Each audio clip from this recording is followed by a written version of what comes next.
ಆತ್ಮೀಯ ಬಂಧುಗಳೇ, ಬೆಳಕು ರಕ್ಷಕನೂ ಆಗಿರುವ ಯೇಸುಕ್ರಿಸ್ತನ ಮಹೋನ್ನತವಾದ ನಾಮದಲ್ಲಿ ನಿಮ್ಮೆಲ್ಲರನ್ನು ಸಮಗ್ರ ಸತ್ಯವೇದ ಅಧ್ಯಯನ ಕಾರ್ಯಕ್ರಮಕ್ಕೆ ಬಹು ಪ್ರೀತಿಯಿಂದ ಸ್ವಾಗತಿಸುತ್ತೇವೆ.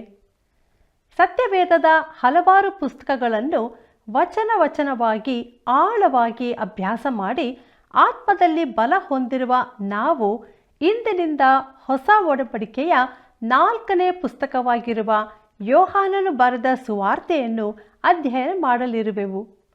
ಆದುದರಿಂದ ಪರಿಶುದ್ಧಾತ್ಮನ ಸಹಾಯವನ್ನು ಬೇಡಿಕೊಳ್ಳೋಣ. ಪ್ರಿಯರೇ, ಯೋಹಾನನು ಬರೆದ ಸುವಾರ್ತೆಯ ಪೀಠಿಕೆಯ ಭಾಗವನ್ನು ಪ್ರಾರಂಭಿಸಲಿರುವಾಗ ದೇವರ ಹಿಂದೆ ನಿತ್ಯತ್ವವೇ ಇದೆ ಎಂಬುದನ್ನು ತಿಳಿಯಲಿರುವೆವು. ಇದನ್ನು ಅರಿತುಕೊಳ್ಳಲು ಕಾರ್ಯಕ್ರಮವನ್ನೇ ವೀಕ್ಷಿಸಿ ತಪ್ಪದೆ ಕರೆ ಮಾಡಿ ಈ ಸೇವೆಯನ್ನು ಬೆಂಬಲಿಸಿರಿ. ಬನ್ನಿರಿ, ಇಂದಿನ ಅಧ್ಯಯನವನ್ನು ಆರಂಭಿಸೋಣ. ಕರ್ತನಲ್ಲಿ ನನ್ನ ಪ್ರಿಯ ಸಹೋದರ ಸಹೋದರಿಯರೇ, ದೇವರ ಪರಿಶುದ್ಧ ನಾಮಕ್ಕೆ ಸ್ತುತಿ ಸ್ತೋತ್ರಗಳನ್ನು ಸಲ್ಲಿಸುತ್ತಾ ನಿಮ್ಮೆಲ್ಲರನ್ನು ಯೇಸುಕ್ರಿಸ್ತನ ಪರಿಶುದ್ಧವಾದ ನಾಮದಲ್ಲಿ ಪ್ರೀತಿಯಿಂದ ವಂದಿಸುತ್ತೇನೆ. ಪ್ರಿಯ ದೇವಜನರೇ, ಇಂದಿನಿಂದ ನಾವು ಸತ್ಯವೇದದಲ್ಲಿ 43ನೇ ಪುಸ್ತಕವಾಗಿರುವ ಯೋಹಾನನು ಬರೆದ ಸುವಾರ್ತೆಯ ಅಧ್ಯಯನವನ್ನು ಪ್ರಾರಂಭಿಸೋಣ. ನೋಡಿರಿ, ಯೋಹಾನನು ಬರೆದ ಸುವಾರ್ತೆಯು ತಿಳಿದುಕೊಳ್ಳಲು ಸರಳವಾದುದು ಎಂಬುದಾಗಿ ಸಾಮಾನ್ಯವಾಗಿ ಊಹಿಸಲಾಗಿದೆ. ಹಲವು ಬಾರಿ ನಾವು ಯೋಹಾನನು ಬರೆದ ಸುವಾರ್ತೆಯು ಸರಳವಾದ ವಾರ್ತೆ ಎಂಬ ಹೇಳಿಕೆಯನ್ನು ಕೇಳಿರಬಹುದು, ಮತ್ತು ಭಾಷೆಯಲ್ಲಿನ ಸರಳತೆಯು ಅನೇಕರನ್ನು ಮೋಸಗೊಳಿಸಿರುತ್ತದೆ.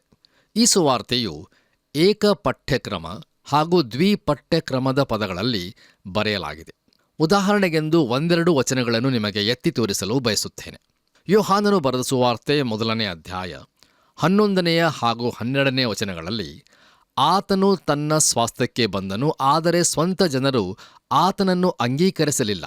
ಯಾರ್ಯಾರು ಆತನನ್ನು ಅಂಗೀಕರಿಸಿದರೋ, ಅಂದರೆ ಆತನ ಹೆಸರಿನಲ್ಲಿ ನಂಬಿಕೆ ಇಟ್ಟರೋ, ಅವರಿಗೆ ದೇವರ ಮಕ್ಕಳಾಗುವ ಅಧಿಕಾರ ಕೊಟ್ಟನು ಎಂಬುದಾಗಿ ಓದುವಾಗ ಇಲ್ಲಿ ಉಪಯೋಗಿಸಿರುವ ಪದಗಳು ಎಷ್ಟು ಸರಳವಾದವುಗಳಾಗಿವೆ ಎಂಬುದನ್ನು ನಾವು ಗಮನಿಸಬಹುದು. ಪ್ರಿಯರೇ, ಇಲ್ಲಿನ ಪದಗಳ ಬಗ್ಗೆ ನಮಗೆ ಯಾವ ತೊಂದರೆಯೂ ಇರುವುದಿಲ್ಲ. ಆದರೆ ನಿಜವಾಗಿಯೂ ನೋಡುವುದಾದರೆ ಇಲ್ಲಿ ನಾವು ಅಗಾಧವಾದ ಸುವಾರ್ತೆಯೊಂದಿಗೆ ವ್ಯವಹರಿಸುತ್ತಿರುವೆವು. ಈಗ ನೀವು ನನ್ನಲ್ಲಿಯೂ ನಾನು ನಿಮ್ಮಲ್ಲಿಯೂ ಎಂಬ ಪದವಿನ್ಯಾಸವನ್ನು ತೆಗೆದುಕೊಳ್ಳೋಣ. ಇದನ್ನು ನಾವು ಯೋಹಾನನು ಬರೆದ ಸುವಾರ್ತೆ 14ನೇ ಅಧ್ಯಾಯ 20ನೇ ವಚನದಲ್ಲಿ ನೋಡಬಹುದು.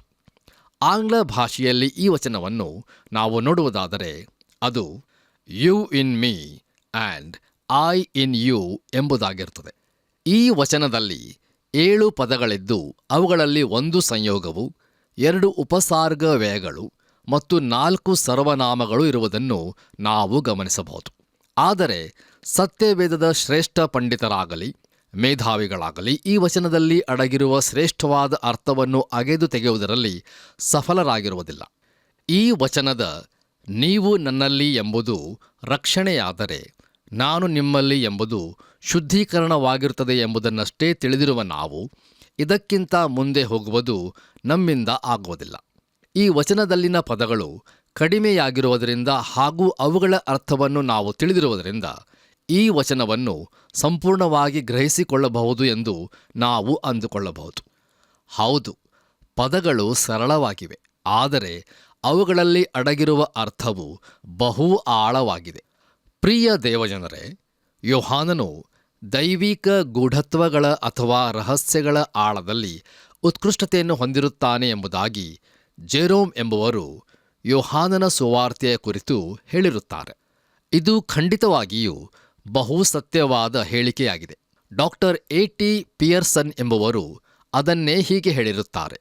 ಏನೆಂದರೆ, ಅದು ಅಂದರೆ ಯೋಹಾನನ ಸುವಾರ್ತೆಯು ದೇವರ ಹೃದಯವನ್ನು ಮುಟ್ಟಿರುತ್ತದೆ ಎಂಬುದಾಗಿ. ನೋಡಿರಿ, ಯೋಹಾನನು ಬರೆದ ಸುವಾರ್ತೆಯು ಸರಳವಾದ ಸುವಾರ್ತೆಯು ಎಂಬುದಾಗಿ ಊಹಿಸಿಕೊಂಡಿರುವಾಗಲೂ ಅಪೋಸ್ತಲನಾದ ಯೋಹಾನನೇ ಈ ಸುವಾರ್ತೆಯ ಗ್ರಂಥಕರ್ತನು ಎಂಬುದನ್ನು ಅಷ್ಟು ಸುಲಭವಾಗಿ ಊಹಿಸಿಕೊಂಡಿರುವುದಿಲ್ಲ. ಆದರೆ ನಾವು ಅದರ ವಿಷಯದಲ್ಲಿ ತಲೆ ಕೆಡಿಸಿಕೊಳ್ಳುವುದಾಗಲಿ ಸಮಯವನ್ನು ಹಾಳು ಮಾಡುವುದಾಗಲಿ ಮಾಡುವುದು ಬೇಡ. ಯಾಕಂದರೆ ಈ ಸುವಾರ್ತೆಯ ಗ್ರಂಥಕರ್ತನು ಯೋಹಾನನೇ ಆಗಿರುವ ವಿಷಯದಲ್ಲಿ ಯಾವ ಸಂದೇಹವೂ ಇರುವುದಿಲ್ಲ. ಆದರೆ ಹೇಗೂ ಯೋಹಾನನು ಯಾಕೆ ಈ ಸುವಾರ್ತೆಯನ್ನು ಬರೆದನು ಎನ್ನುವಂಥದ್ದು ಒಂದು ಗಮನಾರ್ಹವಾದ ಪ್ರಶ್ನೆಯಾಗಿರುತ್ತದೆ. ಇದು ಬಹುಶಃ ಕ್ರಿಸ್ತಶಕ 100ರಲ್ಲಿ ಬರೆಯಲ್ಪಟ್ಟ ಕೊನೆಯ ಸುವಾರ್ತೆಯಾಗಿರುತ್ತದೆ. ಇತರ ಅಪೊಸ್ತಲರು ಈಗಾಗಲೇ ಸತ್ತು ಹೋಗಿದ್ದರು. ಹೊಸ ಒಡಂಬಡಿಕೆಯ ಬರಹಗಾರರೆಲ್ಲ ಇಲ್ಲದೆ ಹೋಗಿದ್ದರು ಮತ್ತು ಯೋಹಾನನೊಬ್ಬನೇ ಉಳಿದುಕೊಂಡಿದ್ದನು. ಈಗ ಯೋಹಾನನು ಯಾಕೆ ಈ ಸುವಾರ್ತೆಯನ್ನು ಬರೆದನು ಎಂಬ ಪ್ರಶ್ನೆಯನ್ನು ಉತ್ತರಿಸಲು ನಾವು ಪುನಃ ಸಿದ್ಧಾಂತಗಳ ವೈವಿಧ್ಯತೆಯನ್ನು ಕಂಡುಕೊಳ್ಳುತ್ತೇವೆ.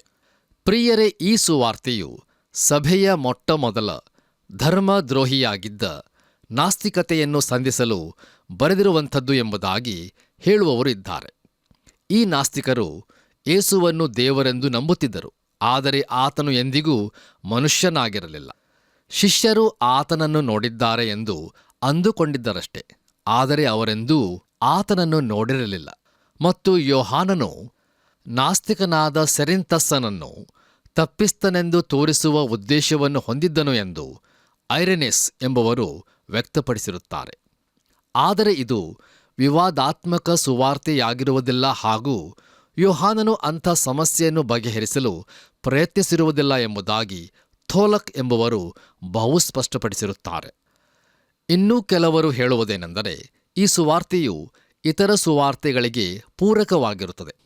ಯೋಹಾನನು ಕೇವಲ ಇತರ ಸಂಗತಿಗಳನ್ನು ಕೂಡಿಸಿರುತ್ತಾನೆ ಎಂಬುದಾಗಿ. ಆದರೆ ಖಾಲಿ ಜಾಗವನ್ನು ತುಂಬಿಸಲು ಈ ಸುವಾರ್ತೆಯೇನೋ ತ್ಯಾಪೆ ಕೆಲಸವಾಗಿರುವುದಿಲ್ಲ ಎಂಬುದಾಗಿ ಹೇಸ್ ಎಂಬುವರು ಉತ್ತರಿಸುತ್ತಾರೆ.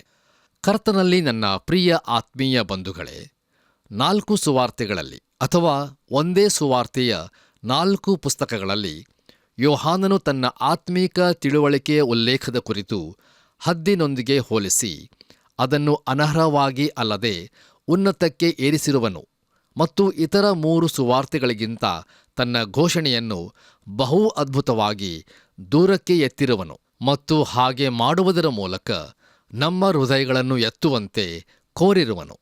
ಅದರಂತೆಯೇ ಯೋಹಾನನ ಸುವಾರ್ತೆಗೆ ನಾವು ಬರುವಾಗ ನಮ್ಮನ್ನು ಬೆತ್ಲೆಹೇಮಿಗೆ ಕರೆದುಕೊಂಡು ಹೋಗದಿರುವುದನ್ನು ನಾವು ಕಾಣುತ್ತೇವೆ. ಕರ್ತನಲ್ಲಿ ಪ್ರಿಯರೇ, ನಾವು ಬರೀ ಯಾವುದೋ ಒಂದು ಕ್ರಿಸ್ತನ ಜನನದ ಹಬ್ಬದ ಹಾಡನ್ನು ಹಾಡುತ್ತಾ ಆತ್ಮಿಕವಾಗಿ ಬೆಳೆಯುವುದಿಲ್ಲ. ನಾವು ಆತ್ಮಿಕವಾಗಿ ಬೆಳೆಯಬೇಕೆಂಬ ಉದ್ದೇಶದಿಂದ ಅಪೊಸ್ತಲನಾದ ಯೋಹಾನನು ನಮ್ಮನ್ನು ಬೆತ್ಲೆಹೇಮಿಗೆ ಕರೆದುಕೊಂಡು ಹೋಗುವುದಿಲ್ಲ. ಯೋಹಾನನು ನಮ್ಮನ್ನು ನಿತ್ಯತ್ವದ ಮೌನವಾದ ಆವಾರಗಳ ಮೂಲಕ, ಅಂತರಿಕ್ಷದ ವಿಶಾಲವಾದ ಖಾಲಿ ಸ್ಥಳಗಳ ಮೂಲಕ ಆದಿಗೆ ಕರೆದುಕೊಂಡು ಹೋಗುತ್ತಾನೆ. ಅದು ಹೇಗೂ ಆದಿಯಾಗಿರುವುದಿಲ್ಲ. ಯೋಹಾನನು ಬರೆದ ಸುವಾರ್ತೆ 1ನೇ ಅಧ್ಯಾಯದ 1ನೇ ವಚನದಲ್ಲಿ ಆದಿಯಲ್ಲಿ ವಾಕ್ಯವಿತ್ತು ಎಂಬುದಾಗಿ ನಾವು ನೋಡುತ್ತೇವೆ. ಕೆಲವರು ಈ ಆದಿಯನ್ನು ಸುಮಾರು 3 ಮಿಲಿಯನ್ ವರ್ಷಗಳು ಎಂಬುದಾಗಿ ಹೇಳಿರುತ್ತಾರೆ. ಆದರೆ ಆದಿಯು ಅದಕ್ಕಿಂತಲೂ ಇನ್ನೂ ಎಷ್ಟೋ ಹೆಚ್ಚಾಗಿರುತ್ತದೆ. ನೋಡಿರಿ, ದೇವರ ಹಿಂದೆ ನಿತ್ಯತ್ವವೇ ಇರುತ್ತದೆ. ಆದ್ದರಿಂದ ನಾವು 1ನೇ ವಚನವನ್ನು ಆದಿಯಲ್ಲಿ ವಾಕ್ಯವಿತ್ತು ಎಂಬುದಾಗಿ ಓದುವಾಗ ನಮ್ಮ ಮನಸ್ಸು ನಮ್ಮನ್ನು ಗತಕಾಲದಲ್ಲಿ ಎಷ್ಟು ಹಿಂದಕ್ಕೆ ಕರೆದುಕೊಂಡು ಹೋಗುತ್ತದೋ ಅಲ್ಲಿಗೆ ಹೋಗೋಣ ಮತ್ತು ಆ ಗತಕಾಲದಲ್ಲಿ ನಾವು ಎಷ್ಟು ದೂರ ಹೋಗಿರುವೆವೋ ಅಲ್ಲಿಯೇ ನಮ್ಮ ರಕ್ಷಕನಾದ ಯೇಸು ಕ್ರಿಸ್ತನು ನಿತ್ಯತ್ವದಿಂದ ಬಂದು ನಮ್ಮನ್ನು ಸಂಧಿಸುತ್ತಾನೆ. ಅಲ್ಲಿಂದ ನಾವು ಮತ್ತೆ ಗತಕಾಲದಲ್ಲಿ ಇನ್ನಷ್ಟು ಹಿಂದಕ್ಕೆ ಹೋಗೋಣ. ಈಗ 3ನೇ ವಚನವನ್ನು ಓದುವುದಾದರೆ ಅಲ್ಲಿ ನಾವು ಹೀಗೆ ನೋಡುತ್ತೇವೆ: ಆತನ ಮೂಲಕವಾಗಿ ಸಮಸ್ತವೂ ಉಂಟಾಯಿತು, ಉಂಟಾಗಿರುವ ವಸ್ತುಗಳಲ್ಲಿ ಆತನಿಲ್ಲದೆ ಒಂದಾದರೂ ಉಂಟಾಗಲಿಲ್ಲ ಎಂಬುದಾಗಿ. ಅಂದರೆ ಪ್ರಿಯರೇ, ನಾವು ಗತಕಾಲದಲ್ಲಿ ಎಷ್ಟು ಹಿಂದಕ್ಕೆ ಹೋದರೂ ಅಲ್ಲಿಯೂ ಯೇಸು ಕ್ರಿಸ್ತನು ಇದ್ದಾನೆ ಎಂಬುದು ಇದರ ಅರ್ಥವಾಗಿರುತ್ತದೆ. ಮುಂದೆ ನಾವು 14ನೇ ವಚನಕ್ಕೆ ಬರುವಾಗ ಯೋಹಾನನು ಮತ್ತೊಂದು ಹೆಜ್ಜೆಯನ್ನು ತೆಗೆದುಕೊಳ್ಳುತ್ತಾನೆ. ಅದು ಏನೆಂದರೆ, ಆ ವಾಕ್ಯವೆಂಬುವನು ನರಾವತಾರ ಎತ್ತಿ ನಮ್ಮ ಮಧ್ಯದಲ್ಲಿ ವಾಸ ಮಾಡಿದನು ಎಂಬುದಾಗಿ. ನೋಡಿರಿ ಪ್ರಿಯರೇ, ಒಂದು ವೇಳೆ ಯಾವ ಗ್ರೀಕ್ ತತ್ವಜ್ಞಾನಿಗಳಿಗೆ ಹಾಗೂ ಗ್ರೀಕ್ ಬುದ್ಧಿಗಳಿಗೆ ಲೂಕನು ಬರೆದನೋ ಅವರೇನಾದರೂ ಯೋಹಾನನ ಸುವಾರ್ತೆಯ ಇದೀಗ ನೋಡಿದಂಥ ಭಾಗವನ್ನು ಓದುವರಾಗಿದ್ದರೆ ಅವರು ಈ 14ನೇ ವಚನದ ಭಾಗದಲ್ಲಿಯೇ ನಿಂತು ಬಿಡುತ್ತಿದ್ದರು ಮತ್ತು ಇಲ್ಲಿಂದ ಮುಂದೆ ಯೋಹಾನನ ವಿಷಯಗಳನ್ನು ಅರ್ಥ ಮಾಡಿಕೊಂಡು ಅವನನ್ನು ಹಿಂಬಾಲಿಸುವುದು ಅವರಿಂದ ಆಗೋದಿಲ್ಲವೇನೋ ಎನ್ನುವ ರೀತಿಯಲ್ಲಿ ಇರುತ್ತಿದ್ದರು. ಆದರೆ ಹೇಗೂ ಯೋಹಾನನು ಗ್ರೀಕರಿಗೆ ಬರೆದಿರುವುದಿಲ್ಲ ಮತ್ತು ಅವನು ಇನ್ನೂ ಮುಂದುವರಿಯುತ್ತಾ 18ನೇ ವಚನದಲ್ಲಿ ದೇವರನ್ನು ಯಾರೂ ಎಂದೂ ಕಂಡಿಲ್ಲ, ಯಾವನು ಏಕಪುತ್ರನು ಸ್ವತಃ ದೇವರು ಆಗಿದ್ದು ತಂದೆಯ ಎದೆಯಲ್ಲಿದ್ದಾನೋ ಆತನೇ ತಿಳಿಯಪಡಿಸಿದನು ಎಂಬುದಾಗಿ ಹೇಳುವುದನ್ನು ನೋಡುತ್ತೇವೆ. ಪ್ರಿಯರೇ, ಈ ವಚನದಲ್ಲಿ ಆತನೇ ತಿಳಿಯಪಡಿಸಿದನು ಎಂಬುದು ಯೇಸುಕ್ರಿಸ್ತನನ್ನು ಪ್ರತಿಯೊಬ್ಬ ಮಾನವನು ನೋಡಿ ಆತನ ಬಳಿಗೆ ಬಂದು ಆತನನ್ನು ತಿಳಿಯಬಹುದಾದ ಹೊರಗಡೆಯ ಸ್ಥಳಕ್ಕೆ ನಡೆಸುವನು ಎಂಬುದಾಗಿರುತ್ತದೆ. ಯಾವ ಮೂಲಸ್ಥಾನ ಅಥವಾ ಉತ್ಪತ್ತಿ ಇಲ್ಲದ ವ್ಯಕ್ತಿಯು ನಿತ್ಯತ್ವದಿಂದ ಹೊರಬರುವ ಮಗನಾಗಿರುವನು. ಲೂಕನು ಒಬ್ಬ ವೈದ್ಯಕೀಯ ವ್ಯಕ್ತಿ ಅಥವಾ ಒಬ್ಬ ವೈದ್ಯನಾಗಿದ್ದು ಮತ್ತು ಯೇಸುಕ್ರಿಸ್ತನನ್ನು ಸೂಕ್ಷ್ಮದರ್ಶಕ ಯಂತ್ರ ಅಂದರೆ ಮೈಕ್ರೋಸ್ಕೋಪಿನ ಅಡಿಯಲ್ಲಿಟ್ಟು ನೋಡಿದ್ದನು. ಯೋಹಾನನ ಕ್ರಮವು ಸಂಪೂರ್ಣವಾಗಿ ವಿಭಿನ್ನವಾಗಿದ್ದರೂ ಅವನೂ ಸಹ ಲೂಕನ ಹಾಗೆ ಅದೇ ಮುಕ್ತಾಯಕ್ಕೆ ಬಂದಿರುತ್ತಾನೆ. ಯೋಹಾನನ ವಿಧಾನವನ್ನು ನಾವು ಎಂದಿಗೂ ವೈಜ್ಞಾನಿಕವಾದದ್ದು ಎಂದು ಕರೆಯಲಿಕ್ಕೆ ಆಗುವುದಿಲ್ಲ. ನೋಡಿರಿ, ಯೇಸುಕ್ರಿಸ್ತನ ಪರಿಜ್ಞಾನಕ್ಕೂ ನಂಬಿಕೆಗೂ ಬಂದಿರುವ ಒಬ್ಬ ದೇವರ ಮಗನಿಗೆ ಕನ್ಯೆಯಿಂದ ಜನ್ಮ ತಾಳಿರುವ ವಿಷಯದ ಪುನರುಚ್ಚರಣೆಯ ಅವಶ್ಯಕತೆ ಇರುವುದಿಲ್ಲ. ಯಾಕಂದರೆ ಅವನು ಅದನ್ನು ಆಗಲೇ ನಂಬಿದ್ದಾನೆ.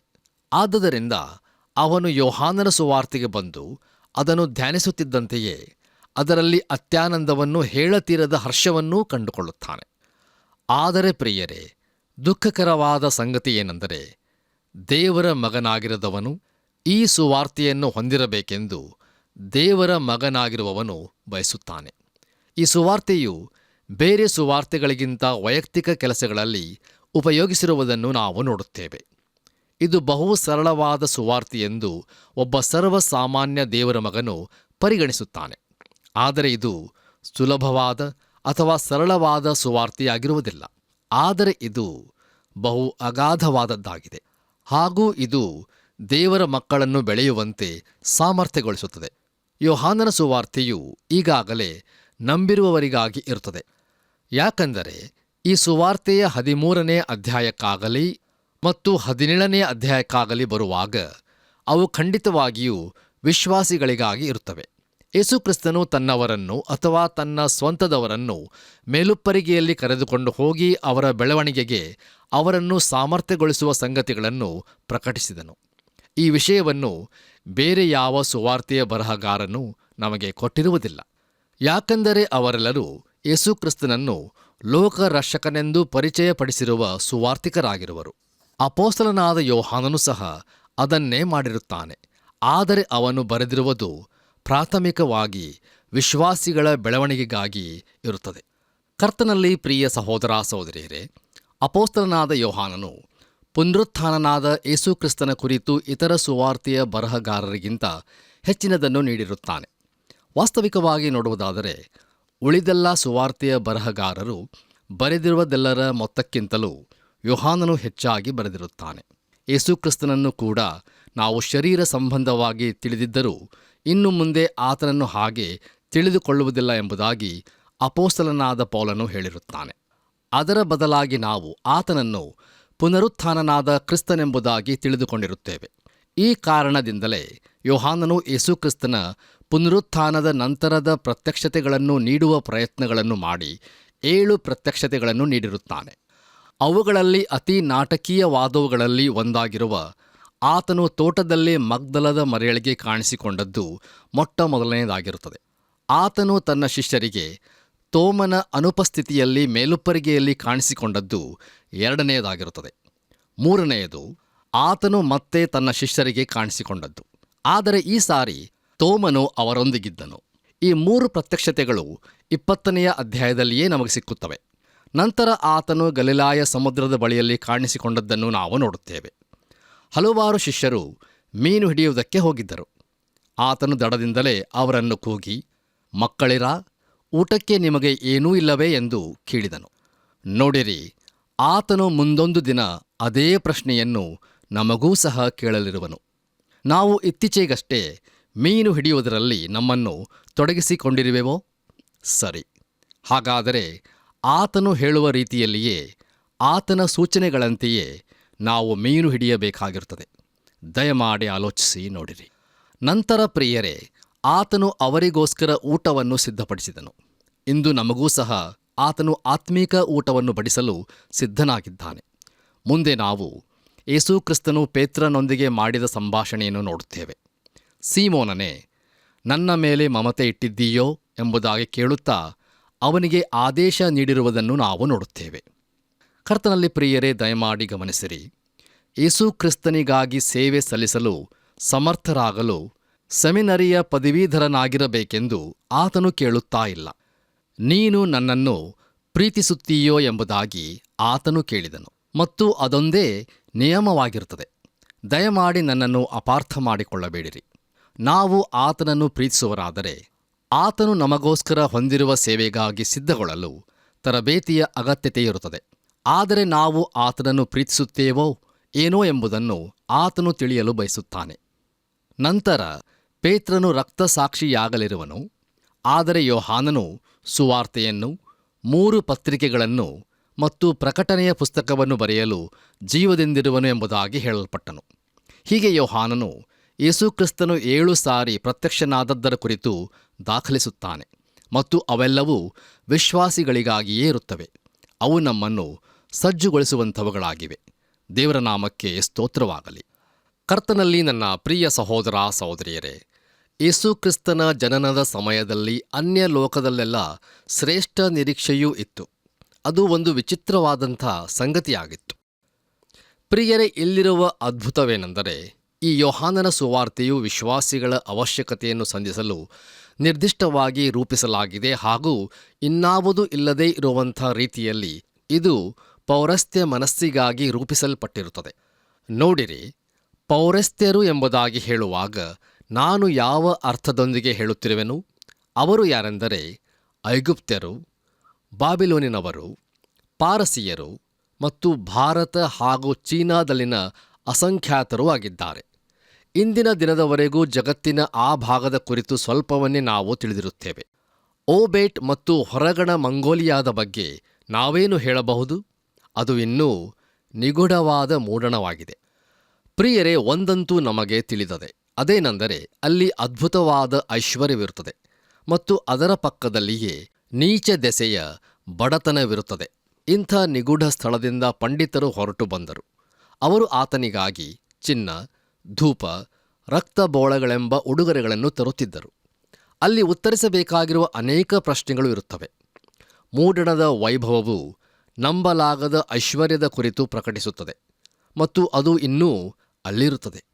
ಹೇಗೂ ಆ ಐಶ್ವರ್ಯದ ಪಕ್ಕದಲ್ಲಿಯೇ ಮೂಲಭೂತ ರೀತಿಯ ತೀವ್ರ ಬಡತನದಲ್ಲಿರುವ ಕೋಟ್ಯಾಂತರ ಜನರು ಗುಡ್ಡುಗಾಡುಗಳಲ್ಲಿ ಮತ್ತು ದುರ್ದೆಸೆಯಲ್ಲಿ ಜೀವಿಸುತ್ತಿರುವುದನ್ನು ನಾವು ನೋಡುತ್ತೇವೆ. ಈ ಮೂಡಣದ ಭಾಗದಲ್ಲಿ ಶ್ರೇಷ್ಠವಾದ ಧರ್ಮಗಳು ಇದ್ದಾಗ್ಯೂ ಇಂಥ ಭಾಗದಿಂದ ಪಂಡಿತರು ಯಹೂದ್ಯರ ಅರಸನಾಗಿ ಹುಟ್ಟಬೇಕಾದವನು ಎಲ್ಲಿ ಎಂಬುದಾಗಿ ಕೇಳಿಕೊಂಡು ಯೆರೂಸಲೇಮಿಗೆ ಬಂದರು. ಅವರಿಗೆ ರಕ್ಷಣೆಯ ಅವಶ್ಯಕತೆ ಇತ್ತು. ಅವರಿಗೆ ಆ ರಕ್ಷಣೆಯು ಇನ್ನೆಲ್ಲಿಯೂ ಸಿಕ್ಕಲಿಲ್ಲ. ಮತ್ತು ಈ ಕಾರಣದಿಂದಾಗಿ ನಿಗೂಢವಾದ ಮೂಡಣದ ಜನರು ಬೇರೆ ಯಾರೂ ಹೊಂದದೇ ಇರುವುದನ್ನು ಯೋಹಾನನು ಬರೆದ ಸುವಾರ್ತೆಯಲ್ಲಿ ಸಂತಸದಿಂದ ಹೊಂದಿಕೊಂಡರು. ಇಂದು ಮನಸ್ಸು ಎನ್ನುವಂಥದ್ದು ಯೋಹಾನನ ಸುವಾರ್ತೆಯಲ್ಲಿ ಸಂತಸ ಪಡುತ್ತದೆ. ಮತ್ತು ಇಂಥ ಮನಸ್ಸನ್ನು ಕರ್ತನಾದ ಯೇಸುಕ್ರಿಸ್ತನು ಮಾತ್ರ ಸಂಧಿಸಬಲ್ಲನು ಎಂಬುದಾಗಿ ಅಪೊಸ್ತಲನಾದ ಯೋಹಾನನು ಪ್ರಕಟಿಸುತ್ತಾನೆ. ನೋಡಿರಿ, ನಮ್ಮ ಕಲ್ಪನೆಗೆ ನಿಲುಕದ ಯಾವುದೇ ಆರಂಭಕ್ಕೂ ಮುನ್ನ ಇದ್ದ ಒಬ್ಬಾತನು ಪರಲೋಕದ ಮಹಿಮೆಯಿಂದ ಹೊರಗಡೆ ಬಂದನು. ಆ ವಾಕ್ಯವೆಂಬುವನು ನರಾವತಾರ ಎತ್ತಿ ನಮ್ಮ ಮಧ್ಯದಲ್ಲಿ ವಾಸ ಮಾಡಿದನು. ಮೂಡಣವು ಎಲ್ಲ ರೀತಿಯ ಧರ್ಮಗಳನ್ನು ಹೊಂದಿತ್ತು. ಎಷ್ಟಾದರೂ ಇಸ್ರಾಯೇಲ್ ಜಗತ್ತಿನ ಆ ಭಾಗಕ್ಕೆ ಸಂಬಂಧಪಟ್ಟಿತ್ತು. ನಮ್ಮ ಕರ್ತನಾದ ಯೇಸುಕ್ರಿಸ್ತನ ಮೊಟ್ಟ ಮೊದಲ ಸಾರ್ವಜನಿಕ ಕ್ರಿಯೆಯು ಸಭಾಮಂದಿರಕ್ಕೆ ಹೋಗಿ ಅದನ್ನು ಶುಚಿಗೊಳಿಸುವಂಥದ್ದಾಗಿತ್ತು ಎಂಬುದಾಗಿ ಯೋಹಾನನು ತಿಳಿಸುತ್ತಾನೆ. ಅದರಿಂದ ಆತನು ಅವಮಾನಕರ ಮಂದಿರಗಳಲ್ಲಿ ಆರಾಧನೆ ಮಾಡುತ್ತಿದ್ದವರಿಗೆ ದೇವರು ಪರಿಶುದ್ಧನು ಎಂಬುದಾಗಿ ಹೇಳುತ್ತಿರುವನು. ನಾವು ದೇವರನ್ನು ಆರಾಧಿಸಲು ಹೋಗಬೇಕಾದರೆ ನಾವು ಶುದ್ಧತೆಯನ್ನು ಹೊಂದಿರಬೇಕು ಮತ್ತು ಮಂದಿರವೂ ಸಹ ಶುದ್ಧತೆಯನ್ನು ಹೊಂದಿರಬೇಕು. ದುಷ್ಟತನ ಹಾಗೂ ಕೆಟ್ಟತನದೊಂದಿಗೆ ಸಂಧಾನವಿರಬಾರದು. ಕರ್ತನಲ್ಲಿ ಪ್ರಿಯ ನನ್ನ ಆತ್ಮೀಯ ಬಂಧುಗಳೇ, ಒಂದಾನೊಂದು ರಾತ್ರಿ ಒಬ್ಬ ಸಭಾ ಅಧಿಕಾರಿಯು ಯೇಸುಕ್ರಿಸ್ತನ ಬಳಿಗೆ ಬಂದನು. ನೋಡಿರಿ, ಧಾರ್ಮಿಕತೆಯನ್ನು ತನ್ನ ಬರಳಿನಂಚಿನವರೆಗೂ ಹೊಂದಿದ್ದ ಈ ಸಭಾ ಅಧಿಕಾರಿಗೆ ಯೇಸುಕ್ರಿಸ್ತನು ನೀನು ಹೊಸದಾಗಿ ಹುಟ್ಟಬೇಕು ಎಂದು ಹೇಳಿದನು. ಯೋಹಾನನು ಬರೆದ ಸುವಾರ್ತೆ 3ನೇ ಅಧ್ಯಾಯ 3ನೇ ವಚನ. ಆ ಸಭಾ ಅಧಿಕಾರಿಯು ಹೊಸ ಜೀವಿತವನ್ನು ಹೊಂದಬೇಕಾಗಿದ್ದರೆ ಹಳೇ ಧರ್ಮವನ್ನು ತೊಡೆದು ಹಾಕಬೇಕಾಗಿತ್ತು. ಯೇಸು ಕ್ರಿಸ್ತನು ತಾನು ಹಳೆ ಬಟ್ಟೆಯ ಮೇಲೆ ತ್ಯಾಪೆ ಹಚ್ಚಲು ಬಂದವನಲ್ಲ, ಆದರೆ ಅವರು ಪರಿಶುದ್ಧನಾದ ದೇವರ ಮುಂದೆ ನಿಲ್ಲಲು ಶಕ್ತರಾಗುವಂತೆ ಅವರಿಗೆ ನೀತಿಯ ವಸ್ತ್ರವನ್ನು ಕೊಡಲು ಬಂದವನು ಎಂಬುದಾಗಿ ಹೇಳಿದನು. ಜಗತ್ತಿನ ಆ ಭಾಗಕ್ಕೆ ಅದು ಬಹಳ ಅವಶ್ಯಕವಾಗಿತ್ತು. ಪ್ರಿಯರೇ, ಮೂಡಣದಲ್ಲಿ ಸ್ತ್ರೀತನವು ಅವಮಾನಕರವೆಂಬುದಾಗಿ ಎಣಿಸಲ್ಪಟ್ಟಿತ್ತು. ಯೇಸು ಕ್ರಿಸ್ತನು ತಾನು ಸ್ತ್ರೀಯಿಂದ ಹುಟ್ಟಿದವನಾದದರಿಂದ ಸ್ತ್ರೀತನವನ್ನು ಘನವಂತವಾಗುವಂತೆ ಮಾಡಿದನು. ಆತನು ಮದುವೆಗೆ ಹೋಗಿ ಅಲ್ಲಿ ತನ್ನ ಆಶೀರ್ವಾದವನ್ನು ನೀಡಿದನು. ಅದರೊಂದಿಗೆ ಆತನು ಪ್ರಶ್ನಾರ್ಹ ಗುಣ ಸ್ವಭಾವದ ಸ್ತ್ರೀಯೊಂದಿಗೆ ಸಂಭಾಷಣೆಯನ್ನು ಮಾಡುತ್ತಾ ಬಾವಿಯ ಬಳಿಯಲ್ಲಿ ಕೂತುಕೊಂಡನು.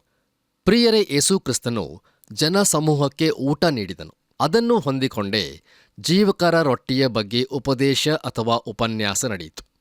ಮೂಡಣದ ಬುದ್ಧಿಗೆ ಆ ಜೀವಕರ ರೊಟ್ಟಿಯ ವಿಷಯವು ತಿಳಿಯಿತು. ಈ ಸುವಾರ್ತೆಯಲ್ಲಿ ಯೇಸು ಕ್ರಿಸ್ತನು ನಾನೇ ಲೋಕಕ್ಕೆ ಬೆಳಕು ಎಂಬುದಾಗಿಯೂ, ನಾನೇ ಜೀವಕರ ರೊಟ್ಟಿಯೂ ಎಂಬುದಾಗಿಯೂ, ನಾನೇ ಮಾರ್ಗವೂ ಸತ್ಯವೂ ಜೀವವೂ ಆಗಿದ್ದೇನೆ ಎಂಬುದಾಗಿ ಹೇಳಿರುವುದನ್ನು ನಾವು ನೋಡುತ್ತೇವೆ. ಇಂದಿನ ಹಾಗೆ ಅಂದೂ ಕೂಡ ದುಷ್ಟತ್ವದಲ್ಲಿ ನಶಿಸಿ ಹೋಗುತ್ತಿದ್ದ ಮೂಡಣ ಜಗತ್ತಿಗೆ ಜೀವದ ಅವಶ್ಯಕತೆಯಿತ್ತು. ಮತ್ತು ಇಂದು ಲೋಕಕ್ಕೆ ಧರ್ಮದ ಅವಶ್ಯಕತೆ ಇರುವುದಿಲ್ಲ, ಆದರೆ ಅದರ ಬದಲಾಗಿ ಜೀವದ ಅವಶ್ಯಕತೆ ಇರುತ್ತದೆ. ಪ್ರಿಯ ದೇವಜನರೇ, ಈ ಅದ್ಭುತವಾದ ಸುವಾರ್ತೆಯ ಅಧ್ಯಯನವನ್ನು ಆರಂಭಿಸುವ ಮೊದಲು ಕೆಲವು ಎದ್ದು ಕಾಣುವ ಗುಣಲಕ್ಷಣಗಳ ಕಡೆಗೆ ನಿಮ್ಮ ಗಮನವನ್ನು ಹರಿಸಲು ಇಷ್ಟಪಡುತ್ತೇನೆ.